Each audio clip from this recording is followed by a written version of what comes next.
தமிழகத்துல இருக்கிற எல்லா தலைவர்களும் செய்தியாளர் சந்திப்பை நடத்துறாங்க, இன்க்ளூடிங் நீங்க எங்க போனாலுமே செய்தியாளர் சந்திக்கிறீங்க. இந்த சந்திப்பை விஜய் அவர்கள் மறுக்கிறாங்க. அதை நீங்க எப்படி பாக்குறீங்க? எல்லாரும் அவரை தேடி தான் போய் பாக்குற மாதிரி நிலைமை இருக்கிற மாதிரி உணர்றாங்க. அதை எப்படி நீங்க பாக்குறீங்க? நீங்க சும்மா இருங்க, நீங்க பேசுறதே இரிட்டேட்டிங்கா இருக்கு. சம்பந்தம் இல்லாம பேசிட்டு இருக்கீங்க. எனக்கு கருத்து இல்ல, அது அவரவர் விருப்பம். இது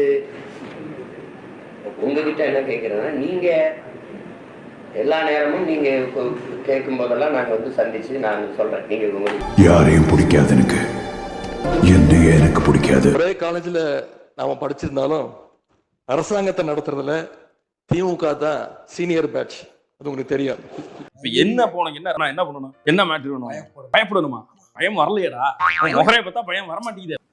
ஒரு சின்ன கேப்புக்கு பிறகு உங்ககிட்ட வீடியோவில் பேசுறேன்.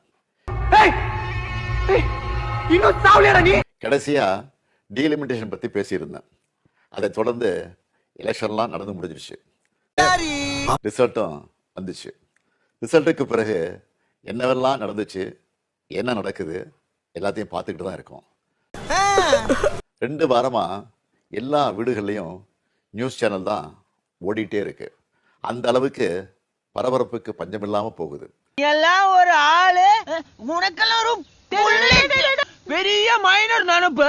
2026 தேர்தல் முடிவுகளை எடுத்துக்கிட்டா திமுக ஒரு பெரிய பின்னடைவை சந்திச்சிருக்கு. அதை நாம ஏத்துக்கிட்டு தான் ஆகணும். இது நிச்சயமா நாம எதிர்பார்த்த ரிசல்ட் இல்லை. இதுக்கு அவர் காரணம் இவர் காரணம்னு யாரும் யார் மேலையும் பழி போடாதீங்க.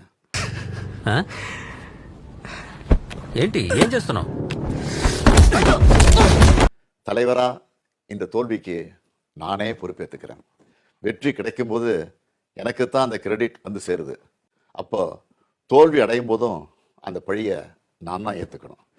இந்த சிறுபாலகனிடம் எவ்வளவு நகைச்சுவை திறன் இருக்கிறது பாத்தீங்களா? அதுதான் ஒரு நல்ல தலைவருக்கான இலக்கணம். சரி, தோத்துட்டோம், அதுக்கு நான் அதையே நினைச்சுக்கிட்டு முடங்கிட மாட்டேன். உடனே அப்டேட் ஆகி மீண்டு வருவேன்.